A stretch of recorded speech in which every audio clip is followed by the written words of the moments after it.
Welcome to World of Fire. The flame has always been more than light, more than heat. It is creation and destruction. It is memory and discovery.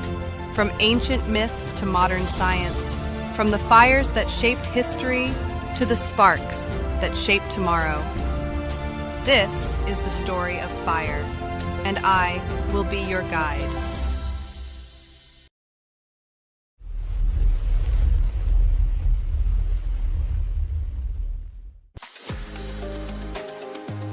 For the ancients, fire was more than warmth, more than light.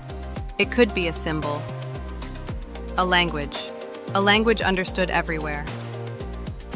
Traces of sacred fire go back more than 5,000 years, to the cities of the Indus Valley where people built brick altars for their rituals.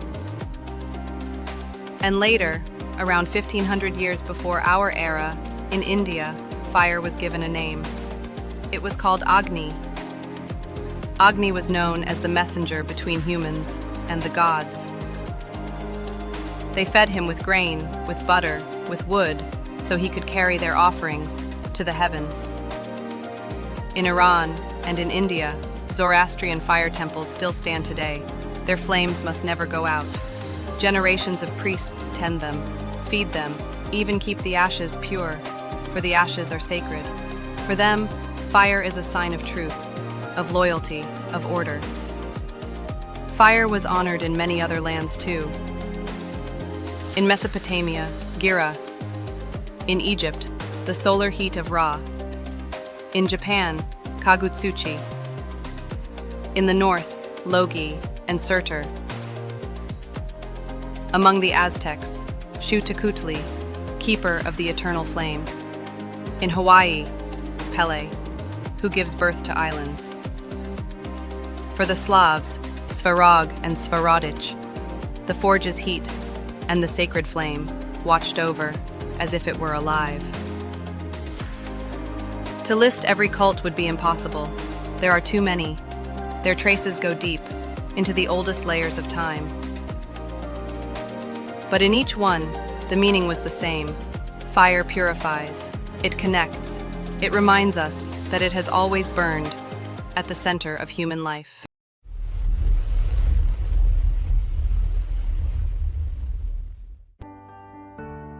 In daily life, we're so used to it, we hardly notice it anymore. We forget its greatness. But in some places, it still gathers people, just as it did hundreds, even thousands of years ago. In Kyoto, Japan, once a year, there's a torchlight procession.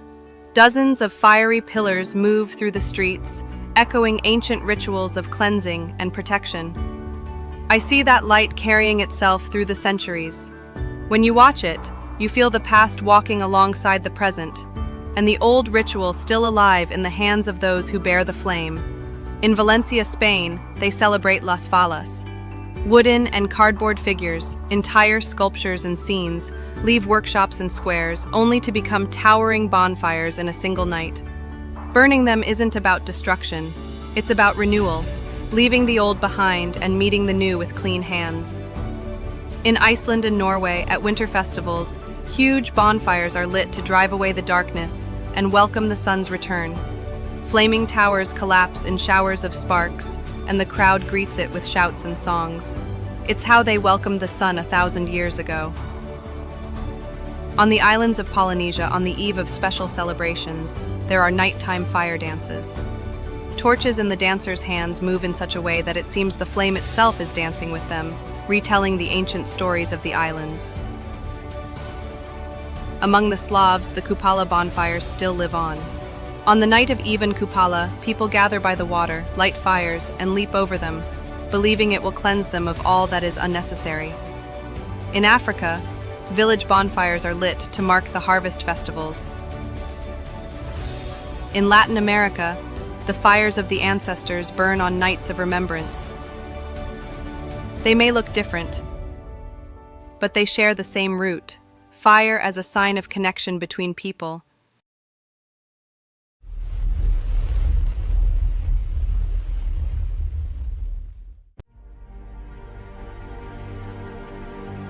There is a flame carried by people from every corner of the earth. The Olympic flame. Its journey begins with the sun. Its rays are gathered in a mirror fine, and the first spark of heat gives birth to fire. Why like this? Because the sun is a source we cannot extinguish. A flame born from it carries the idea of a beginning that comes from nature itself, and nothing on earth can undo it. I saw this light raised above a stadium for the first time, and I saw it in ancient Olympia, where the flame was kept in honor of Hestia, goddess of the hearth and harmony. As long as her fire burned, the city lived in peace. Later, I came to Rome. There, they called me Vesta. At the heart of the city stood my temple. Inside, an eternal fire burned, a symbol that Rome still stood. The Vestals, my keepers, swore an oath that the flame would never go out. For it, they answered, sometimes with their lives and their honor. But there is another fire, one I do not keep. It is born deep in the earth, where stone cracks from heat.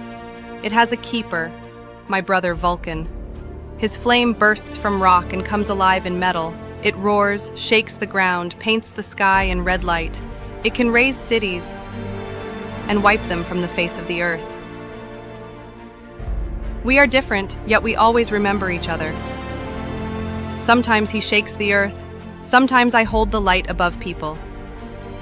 Together, we are what you call fire. I have always been here, in every home, in every city, in the flame carried across the world. We have walked the path from a spark to a torch. Now, it's time to go further. Come, yesterday, today, tomorrow, fire will always be with us.